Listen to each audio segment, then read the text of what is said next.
The sun is shining here this afternoon at Oulton Park, but that doesn't really tell the full story of the weather that has been rolling through the Cheshire countryside over the last few hours. It is a very wet Oulton Park International Circuit that greets the drivers of the Protyre Motorsport Ginetta GT Championship, who are getting ready now for their second race of 3 here this weekend. Yesterday, or Saturday, excuse me, I should say, we had a race in the dry conditions that was won by Luke Reed, and Carl Garnett came home in second position. Callum Davies on the podium. That was in the GTP category. There are 2 classes of car racing within the Ginetta GT Championship, which is a new invention for this year. Ella Lloyd was the victor in the GT5P category, which is what used to be the Ginetta GT5 Challenge, from Sam Harvey and Luke Garlick in 3rd position. So wait and see whether the wet conditions throw up perhaps some new results, some surprise winners or people on the podium, or whether we have a bit of a repeat of Saturday's 20-minute race.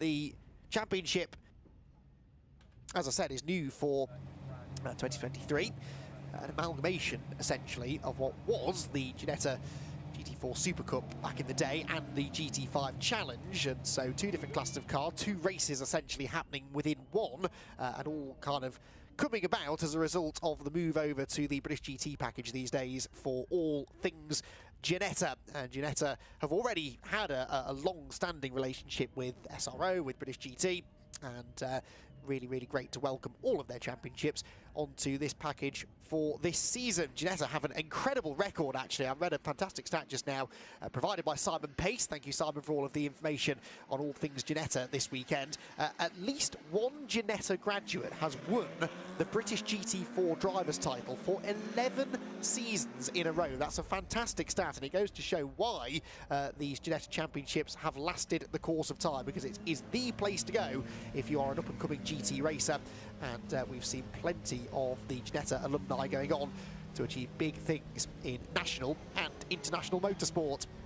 The cars make their way out onto their green flag lap then, ready for the second race of the weekend, scheduled to be 20 minutes. It looks like we are going to run to the full 20 minutes. We've brought back a little bit of time after some delays earlier on in the day, and the Oulton Park International Circuit is going to look a little bit different for the drivers now compared to the last time they were out on track. Haven't yet seen any notification on the timing screen as to whether they will get 2 green flag laps. That has been the order of the day so far. We'll wait and see whether that is the case for this one. So second fastest lap times from qualifying, giving us the grid that sees Callum Davies take the pole position ahead of Saturday's winner Luke Reed, who won that race from pole. Can Callum do the same thing today? We'll wait and see. Ruben Haig and Carl Garnett, runner-up the other day, line up on the second row of the grid together, the 2 Breakel Racing teammates. Then it's the Zentek Motorsport car of Connor Garlick, with Colin White, Ginetta veteran, lining up 6th on the grid. Row number 4, excuse me, for Leona Theobald and Sean Fleming, the SVG Motorsport driver, ahead of the SF Racing car. Then his teammate Gary Wager lines up 9th, with Luke Garlick completing the top 10. Garlick, who was up there 3rd in the GT5 category on Saturday. Of course, we're well into the GT5 drivers now. Sam Harvey and Ella Lloyd next of the GT5 Pro cars, with Karim Sekat and Lexi Belk in next. Then it's Balsidou and Pablo Jequier at the back of the field. 16 cars due to take the start, as I said, across these 2 classes. The GT5 cars will not be as quick in theory as the cars at the front of the field in the GTP category. All of them pro drivers, though the P standing for pro within both the GT and the GT5 class. There is a battle for AM honours within the GT5s, though. Balsidou and Pablo Jequier are both AM entrants, the only 2 AM entrants in the entire field, I think I'm right in saying. So they're having their own private battle a little bit behind the rest of them. So the cars come around Lodge Corner. There are no marshals waiting for them on the start-finish line, so they must be getting 2 green flag laps, which is because there's been a fairly significant change of conditions since what was a very pleasant Easter Saturday. But Easter Monday here in the northwest, unfortunately, looking a little bit more grim. There is the 71 car, that's Luke Garlick then, 3rd in the GT5 class the other day. But Luke Garlick is going to be starting at the front of that field for today's second race. And Luke was, I think, on the second row of the GT5s on Saturday. So slightly better second qualifying lap, second fastest qualifying lap on Saturday morning gives him a better track position here. The further up the order you can get, the better your visibility is going to be here in the early stages. There is a reasonable amount of standing water. The track's certainly not waterlogged. The drainage system here at Oulton Park, which is working really well, means that the standing water is limited, but there's still enough surface water for spray to be an issue. And we can see here from on board Sam Harvey, perhaps when the race gets underway, just how difficult that is. The windscreen wiper doing a decent job now of clearing the water, but that's going to get a lot harder when the cars start getting up to speed. So the GTP cars then, the G56 of course these days, that replaced the 55 a couple of seasons ago, and it's the same chassis that we saw out in the GT Academy Championship a little bit earlier on. Colin White, veteran, as I said, of Ginetta racing for many a year now. He's going to be one to watch. 5th place in yesterday's race in his privately run car. And he's already starting to face another issue that some drivers may struggle with today, and that is a little bit of misting up of the windscreen, as a little bit of moisture has got into the car somewhere. And of course, it, even on a day like this, gets extremely hot in the cars. We've all, I'm sure, experienced this in our road cars. Well, the temperature inside a racing car on a day like this is probably twice as high as it is as you're travelling up and down the motorways in your road car. And so the slightest bit of moisture in there will result in a bit of misting up. That may get better when they get up to full speed, a bit more airflow into the car perhaps, but they rarely improve those things. And if we see a couple of cars bailing for the pit lane for no obvious reason, it may be as simple as them needing a mechanic to lean in with a flannel and clear their vision. Much better view from Colin White's car, so they've done a better job of keeping the inside of the car dry. It gets to the point that drivers refuse to stand outside on a wet day like this. They're not being divas, they just don't want to get any water on their shoes, on their race suits, because they carry that into the car, and that's what will happen. So it's a hard life being a racing driver on a wet day. A lot more to think about than simply getting in the car and going out there in challenging conditions to try and win a race. So 2 by 2 they will line up then on the grid. Standing start, of course, as always, for the Ginetta Championships and the Protyre Motorsport Ginetta GT Championship, about to get their second race of the weekend started. A couple of the GT5s are a little bit delayed getting to the grid.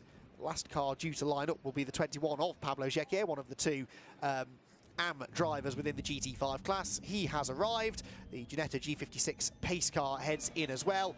And we're almost good for a start. The rain not currently falling, but the circuit certainly is going to be a challenging one for the drivers to contend with. Lights out, away they will go, and towards the first corner it is the number 26 car of Luke Reed who has got back to the front of the field. Then Carl Garnett slots into second, and Colin White right round the outside of everybody into third, nearly second by the time they come out of Old Hall Corner. One of the GT5s is way out on the grass further back. That might have been Balsidou, but everyone cleanly through apart from that, and they descend upon Cascades with Luke Reed already checking out at the front of the field. That was a really strong start from the outside of row 1, and Callum Davis not even in the top 3 as they head towards Island Bend for the first time.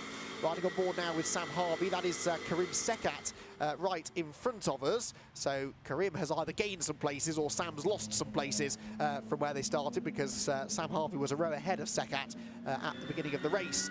So it's Reed from Garnett from White in 3rd place. Callum Davis dropped to 4th off the start, so just behind the car we were riding on board with. You can see there the blue and black car is the car that started from pole position, number 95, and Callum Davis with some work to do now. And of course, in these conditions, the visibility makes it hard to see. It's difficult to go offline to execute an overtake as well, because that's the wetter and therefore more slippery part of the track.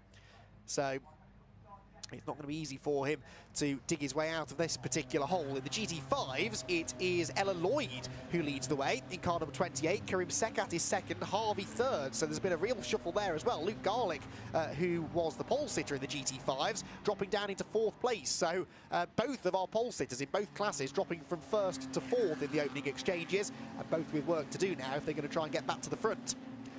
Now Druids for the first time over the hill underneath the Paul Warwick Bridge, And this part of the circuit, always a little bit more standing water, takes longer to dry out as well under the trees, so extra treacherous through the final sequence of corners. Not that this is bothering Luke Reed. Over the hill he will come, and a very comfortable lead margin he'll have at the end of lap 1. Officially speaking, the gap over Carl Garnett is 1.6 seconds already. Colin White is there in third, fourth for Davis. Ruben Haig, moving up from the GT5 Challenge this year, is in the number 6 car in 5th place, with Conor Garlick likewise in 6th place. Then it's Theobald, Fleming and Wager, with Ella Lloyd, as I said, still leading in the GT5 Challenge brigade. And Ella has got a second or so over Sam Harvey in 2nd place.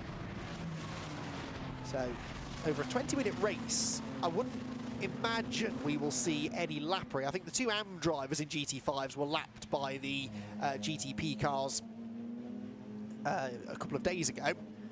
But in the wet conditions, that may be a little different. We'll wait and see. A bit of traffic towards the end of the race could certainly spice things up.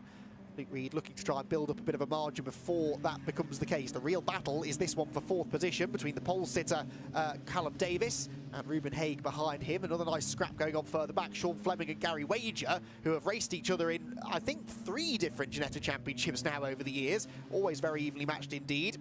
Ella Lloyd with a big lead over in 2nd place Sam Harvey. Now that looks an awful lot like the car that won the GT5 Challenge a year ago in the hands of Mikey Doble, who has recently been announced as a British touring car driver for Powermax Racing. And he won the championship in a sensational last round thriller at Donington Park last year. That, I'm pretty sure, is his car from last year in the hands of Harvey.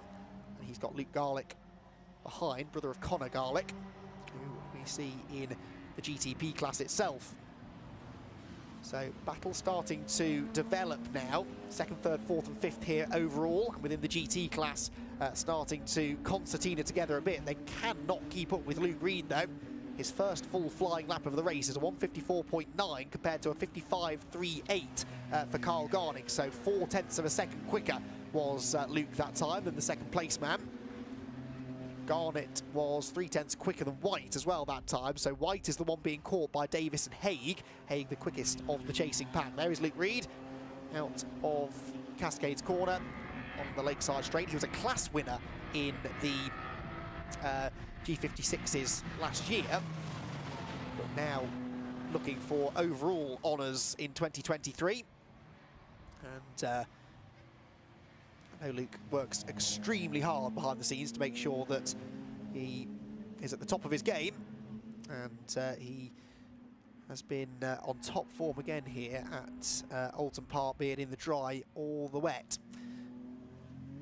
So Luke Reed now, I've just been saying how well Luke Reed is going. We're going to have another look at the start of the race, because I'm hearing a vicious rumour that our race leader, amongst others, is about to be given a penalty for a false start. Now, it was hard to tell from that angle, wasn't it? Because, of course, Luke, well, you can see, jumps noticeably earlier than those around him, but race control have decided that he jumped before the red lights went out. So 3 cars being given 10-second false start penalties. Car number 26, Luke Reed, your overall race leader. Then numbers 6 and 7. 6 is Ruben Haig, 7 is Gary Wager. So 3 drivers all jumped before they were supposed to.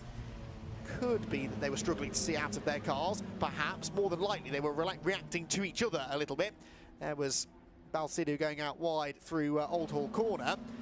So now the game changes, because Luke Reed could still win this race, don't get me wrong. He needs to pull out a 10-second cushion, though, over Carl Garnett. Now, in the dry the other day, he won by 3.4 seconds over Carl Garnett. As they're diving up the inside goes the pole sitter Callum Davis. Really nice move at Old Hall Corner against Colin White. He moves into 3rd spot, but Colin White is going to fight straight back. Weaves to the right, weaves to the left. Even Colin now is starting to struggle with a misting windscreen, and he can barely see the car ahead of him that he's trying to retaliate against, and now White is sideways.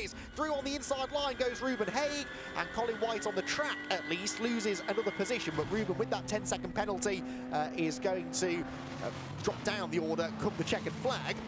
But looks really quick at the moment, doesn't he, the number 6 car? Sliding around now in behind Callum Davis, having taken advantage of that mistake for Colin White. Ruben Haig spurred on now, can see a chance to break through into 3rd position on the road. But yes, the point I was starting to make is that Luke Reed won on Saturday by 3 and a bit seconds over Carl Garnett. He is already 3 and a bit seconds clear of Carl Garnett. We've only completed 3 laps. So if over the next 13 minutes Luke Reed can keep on taking a second and a bit out of Garnett per lap, then he should be able to gain enough of a margin. But this is not good news for Luke Reed, because Pablo Jequier is off the road in the gravel at Lodge Corner. That car is clearly buried and going no further, and that could necessitate a safety car. A safety car would eradicate the advantage that Luke Reed has built up so far. It will limit the amount of laps that he has left to try and continue to gain ground. And Luke Reed now might start to feel that this win is slipping away from him slightly. So Reed in the lead, not yet hearing that there's going to be a safety car, but I just wonder whether that is a possibility in the near future. Garnett second, White third under increasing pressure from Ruben Haig as they go through the yellow flag zone, where we have the car stuck in the gravel trap of Pablo Jequier, one of the AM drivers in the GT5 Challenge. Here's what happens. So he's battling away, is he, with Balsidou, goes up the inside line, nice move, but just can't quite get the car stopped, and the race car consultant's car deposits itself in the gravel trap and very nearly came out the other side, actually. I wonder whether he applied the brakes there to try and avoid running into the barriers. Ironically, he probably could have bounced off the barriers there, not done too much damage and carried on, but as it is, he's stuck and going no further. Now here comes Ruben Haig up the inside of Callum Davis, who ran wide out of Cascades Corner, got a wheel on the slippery painted surface beyond the curb, and that lost him traction, lost him speed down the straight, and ultimately lost him third place on the road. But Haig, with the penalty to come at the flag, is now going to have to do exactly what Luke Reed is trying to do and build up a 10-second cushion to negate the false start penalty. Lead gap 4.7 seconds. It's going up consistently by about 1.2 to 1.5 seconds a lap between Reed and Garnett, and he needs to get another 5 and a bit seconds in order to hang on to the victory. There you can see visibly what 5 seconds or so looks like. Callum Davis now trying to come back at Ruben Haig on the drop down into the Hislop chicane. Car squirming around under braking. Really difficult downhill approach into a technical section of the track. Wind from the right to the left and then into that tricky off-camber right-hander at Knickerbrook itself. They climb Clay Hill. The pedestrian bridge not there for the time being. Hopefully making a return later this season. It does look very, very bare without the bridge at the top of the hill. And they come out of Druids under the Paul Warwick Bridge and into what would normally be a good overtaking opportunity. In fact, it once again is a good overtaking opportunity because the yellow flags are in at Lodge. The number 21 car is still in the gravel, but they're opting not to throw the safety car, which is good news. So the race can continue. Good news for us, good news for Luke Reed. Not such good news for Carl Garnett, who is now 6.1 seconds adrift of the race leader. The ongoing battle for third rages on. Ruben Haig forced to defend his newly acquired podium place and runs out onto the curb. Huge slide from Haig. That is how slippery that concrete is. And, well, Callum Davis in the dry might have fully committed to the right-hand side of the road, but in the spray, I don't think he could quite see how close he was to the edge of the road, so bailed out of it. And Ruben Haig stays in front, but that was a big, big slide. Quick hands from Ruben Haig, who showed some good car control in GT5 racing in the past and has transitioned nicely into the far more powerful G56 at the start of 2023, and all of a sudden builds up a big gap over Callum Davis in fourth. This is your GT5 leader, Ella Lloyd, country mile ahead of the rest of the field, possibly because she's using a bit more of the track than the rest, hammering the curbs through the Britain's chicane. This is one of my favourite shots this weekend at Oulton Park. The slow-mo through Britain's really shows you the punishment that the tyres, the suspension, and the drivers themselves, in fairness, take. Ella Lloyd checking out here at the front of the field.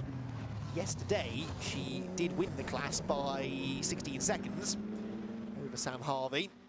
Looks like it could be an even bigger winning margin this time around.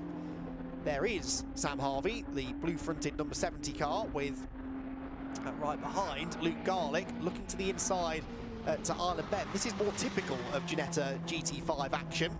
Oh, and a big slide there for Harvey out wide. This could be the opportunity now for Garlick. He's on the outside line at the Shell hairpin, but there's grip out there, and he might use the banking to make a bit of a NASCAR-style high-line move, but didn't quite have the momentum off the corner, so Harvey stays in front again. May not be very many of these GT5 cars this year, but the ones we've got, I think, are going to put on some pretty good racing. Oh, and a very, very good exit from the chicane at Britain's there for Garlick, and now he is properly alongside again, but once more, stuck on the outside, heading towards the Hislop chicane. Had a big squeeze from Sam Harvey to make absolutely sure there wasn't a gap left on the inside. Can Garlick go right round the outside line to get the inside for the left-hander? That's what he's trying, but Sam Harvey was just starting to encroach upon the number 71 car there, and I think Luke Garlick backed out of it to avoid contact. Slips a bit wide over the curb, exiting Knickerbrook, and as they climb the hill again towards Druids, Luke Garlick not going to be close enough for now to launch a real attack. I think he's got the pace to close back in again on Sam. As they head towards, well, underneath the bridge, Ella Lloyd is at the timing line already, completing her 6th lap of the race. In GT class news, by the way, 7.2 seconds now the lead for Luke Reed, with 7 minutes to go. So at this pace, he's setting fastest lap after fastest lap. I'm pretty sure that Luke Reed will be able to build up enough of a lead to overcome the 10-second penalty. Riding on board now with Sam Harvey. See how hard the driver has to work, although it's not all arms and elbows, is it? You've got to be smooth in these conditions. Smooth on the steering inputs, smooth on the pedals. Don't do anything too suddenly that will unbalance the car, because in these conditions they'll swap ends on you in a heartbeat. Luke Reed now the best part of 9 seconds up the road. From Carl Garnett 2nd, Ruben Haig 3rd, Callum Davis 4th, and then this fight for 5th. And this really is where the entertainment might now come from. Colin White, Connor Garlick, then you've got the number 8 of Leona Theobald, and that is Gary Wager, who I was about to say wasn't a million miles off the back of that group, but he is now, because he's gone around at Knickerbrook. Keeps the engine going though, gets going with no need for a lengthy yellow flag. So that now makes this a 3-way fight then for 5th. White, Garlick, Theobald. As they turn through the first quarter at Old Hall, you can see how much standing water there is on the exit, and that's a big moment for Garlick. Theobald will need no second invitation. Comes sweeping through down the right-hand side of the road, and he is through into 7th spot. He missed the line by a fraction there at Old Hall Corner in these conditions, and you're going to aquaplane straight off the road, and that's exactly what happened there. This is what happened to Gary Wager, meanwhile. Is it a wheel on the grass? Yes, it is. Wheel on the grass turning into Knickerbrook Corner. Very easy to do, because you're wanting to get as far to the left there as you possibly can to get the best line into Knickerbrook Corner, but your eye line is to the right, looking at the apex of the corner, and you're going over a slight crest too. So the amount of times I've seen cars do exactly that at Knickerbrook Corner, I don't think that Gary Wager should be too ashamed of that. Luke Reed then over the top of Clay Hill. Luke Reed continuing to build this lead, trying to get to 10 seconds, of course, to ensure that he's got enough of a margin to overcome the 10-second penalty for a false start. He's nearly there. 9 seconds is the margin. So 9 seconds his lead, but now he's in traffic. It's going to be harder for him to put in these consistently fastest lap times. Already actually a little off the pace on this lap compared to his previous best, which was a 53.5. That was on his 7th lap. The 8th lap of the race is a 54.9, so 1.5 seconds slower that time than he has been previously. Not all of that was down to the traffic, surely. And yes, the gap comes back down to 8.5, and off goes one of the GT5s there, heading for the barriers, crunch into the Armco, and that is Karim Sekat coming back into the road in front of the second place battle. That was a focusing moment. Thankfully, he's now selected first gear and is getting the car out of the way, but and in fact will attempt to continue in the race, because it was a glancing blow that might not have done any damage to the suspension. At the very least, he'll be able to get to a slightly safer place. Meanwhile, Ruben Haig has caught Carl Garnett. Now remember, this is not a genuine battle for second place, because Ruben Haig, number 6, has got a 10-second penalty as well, but he'd like to try and get past Garnett if he can, and further extend his margin over Davis behind. He was 3 seconds clear at the start of the lap, and needs 10 seconds in order to hold on to a podium place up the inside of one of the GT5s they go at Britain's. You can see the way that the GT cars avoid the curbs through that chicane, whereas the GT5s are using all of the available real estate. Colin White here holding on to 5th position. Theobald and Garlick still in behind. This is the replay of what happened at Old Hall Corner. Karim Sekat, having just been lapped by the overall race leader Luke Reed, gets on the curb. Sorry, there goes Karim Sekat. It was Balsidou being lapped. Sekat gets a wheel on the curb, bounces off the barrier, loses a wing mirror, but actually that might be the worst of his damage. It could have been worse, though, had he rolled back into the track any further, as Carl Garnett and Ruben Haig were coming past at speed. So 2 minutes 50 to go means we should have 2 more laps to go at the end of this one. Oh, and another one's round. That's Sam Harvey. That's Sam Harvey from, well, it was second in the GT5s. Luke Garlick has got past him already. And Sam Harvey with a big rotation should have enough of a margin, though, over Balsidou, I think, to retain 3rd. And of course, Sidou running in the AM class anyway. So as far as I know, they score points to separate championships regardless, but that was another scary moment. Old Hall Corner has been really the most treacherous spot in this race, hasn't it? We've got a car stuck in the gravel at Lodge from earlier on, being Pablo Jequier, but every other car we've seen slipping off the road pretty much has been at Old Hall Corner. So Reed 9.3 seconds clear. This is what happened to Sam Harvey. He was trying to get back at the 71 car of Luke Garlick and didn't get anywhere near the curb. He just lost it in the dip on the apex, carried a bit too much speed, asked a bit too much of that left rear corner. And of course, Sam Harvey is carrying our onboard camera, so I wonder if we can have a look from on board. There we go, as if by magic, looks to the outside of Conor Garlick, trying to focus on carrying good apex speed, and just there in the compression, he did clip the inside curb. That won't have helped his situation, but it was in the compression, the car loaded up, and the left rear tyre just did not have the grip to keep him going at that speed. Around he went. So that, as I said, doesn't actually cost him a position within the class, but it probably costs him a shot now at reclaiming 2nd place. Colin White's 5th place is still in jeopardy from car number 8. Behind him, Leona Theobald, and from Conor Garlick, number 63. Who have been stacked up behind Colin for a number of laps now, but fast running out of time to actually find a way past him. Luke Reed is still not quite 10 seconds clear of Carl Garnett, incidentally, although he's just about to complete his 10th lap. He was 9.1 seconds clear at the start of that lap. He does a 55.1, which is 3/10 quicker than Carl Garnett's last lap.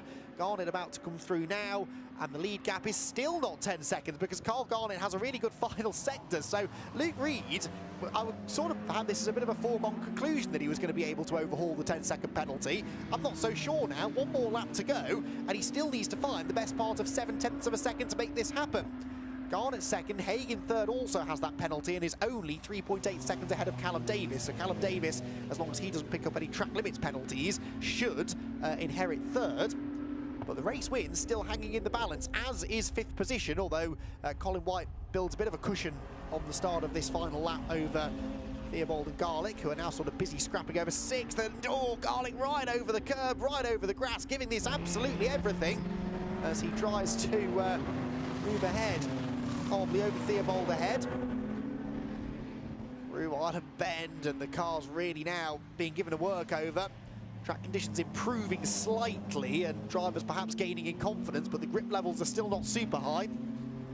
So the last thing you want to do is throw the car at the scenery, especially considering there is another race for these cars at the end of the day. So if you damage the car now, it jeopardises your chance of getting out for the 3rd and final race of the weekend. Right, Luke Reed in Sector 1 was a 10th quicker than Carl Garnett. In Sector 2, he is half a second quicker. That might just do it. It's going to be nip and tuck this, though. There has been a bit of traffic for Luke Reed, and of course we know Garnett will also be having to negotiate some of the GT5s, but is this going to be enough for Luke Reed to retain the race victory? A 10-second false start penalty means we have to wait patiently now to see whether or not it's Luke Reed or Carl Garnett who get the victory. Reed sees the checkered flag first. Carl Garnett needs to have a mega final sector here to try and steal the victory victory. Across the line he will go, and by 42 thousandths of a second, it is Luke Reed who hangs on to the win by the blink of an eye. Carl Garnett was 10.042 seconds behind at the flag, and that's just enough for Luke Reed to claim another victory.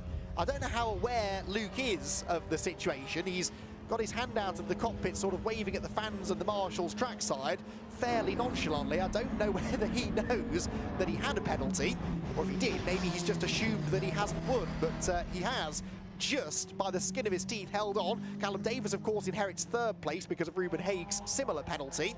The third driver with that penalty was Gary Wager, but I doubt that will make much difference because he was last of the GTP cars anyway.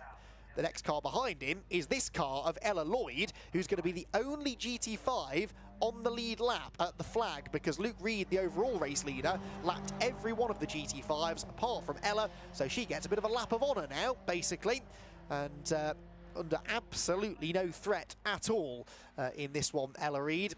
And a double race victory will go her way as well, through the kink past the water tower, into Druids, and a pristine car is putting in a pristine performance here, it has to be said.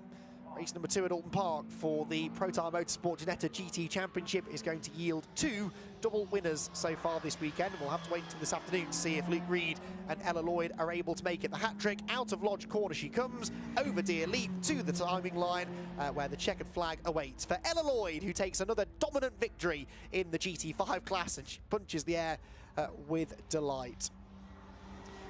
So Luke Reed by 42 thousandths of a second, and in years to come, when we look back at this race result, you might be tricked into thinking that it was a side-by-side photo finish, but of course it was all because of that 10-second penalty, which means that Luke Reed, just in the final sector of the final lap of the race, managed to eke out that advantage enough to maintain the lead over Carl Garnett. Callum Davis third, Ruben Haig fourth after his penalty, Colin White fifth after a race-long defence against Leona Theobald and Connor Garlick, who are 6th and 7th respectively. Sean Fleming 8th, and Gary Wager, after a spin and a 10-second penalty, has to settle for 9th. Then in the GT5s, Ella Lloyd by a lap officially. She was the only GT5 car on the overall lead lap and takes an even more commanding victory than she did on Saturday. Luke Garlick will be 2nd, and Sam Harvey, after that late spin, will settle for 3rd. Balsido is 4th, and the first of the GT5 AM drivers home, with Karim Sekat and Lexi Belk at the back of the field. We lost Pablo Jequier, so just the 15 finishers after a lively race. The tricky conditions certainly giving the drivers a little bit more to think about than they had to the other day. So under leaden skies on a wet track here at Oulton Park, the second round of the Protyre Motorsport Ginetta GT Championship saw Luke Reed creep and then stop and then go again, and he wasn't the only driver to get pinged for a start line infringement. A 10-second penalty would follow, and he then spent the rest of the 20-minute race trying to build up a 10-second margin over the chasing pack.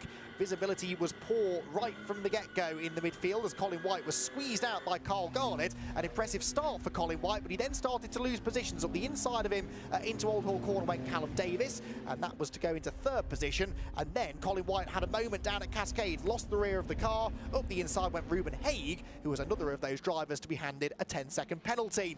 Down at Lodge Corner, an ambitious move by Pablo Jequier saw the 21 car deposited in the gravel trap, the race car consultant's driver out of the race, but mercifully no need for a safety car. Then as Luke Reed was chopping his way through the back markers, there was more drama within the GT5s. Old Hall Corner, a popular place to go off the track in this race, and Karim Sekat had a lazy spin into the barriers, from which he was able to continue, albeit minus a left-hand side wing mirror. Sam Harvey lost 2nd place in the GT5 class to Luke Garlick, and in trying to get it back, he too rotated at high speed at Old Hall, but thankfully avoided the Armco, kept the car running, and retained 3rd place in class. On the final lap, Luke Reed was desperately trying to build up this 10-second cushion. Going into the final sector of the lap, he didn't quite have enough, but by the line, he did it by 42 thousandths of a second, a double win for Luke Reed. So Luke Reed just managing to claim the race win, and his attempt now to become a Ginetta champion for the 2nd year in a row is off to a good start, despite the fumble. I'd be interested to know why we had 3 cars that were guilty of jump starts there. We saw Luke Reed creep and then stop. I wonder whether maybe Ruben Haig, who would have been lining up directly behind Luke Reed, third on the grid was Ruben Haig, Reed was second. Wonder if Ruben saw him move and did the same. How Gary Wager was involved, I'm not entirely sure, because he was down on the 5th row and probably couldn't see the front of the grid all that well, but sometimes you have a sixth sense about these sort of things. You feel other cars moving around you, and I'm tempted to do the same thing. I have to say the weather has been pretty miserable here today at Oulton Park, but the racing has been fantastic, and it's good to see a healthy crowd here again today.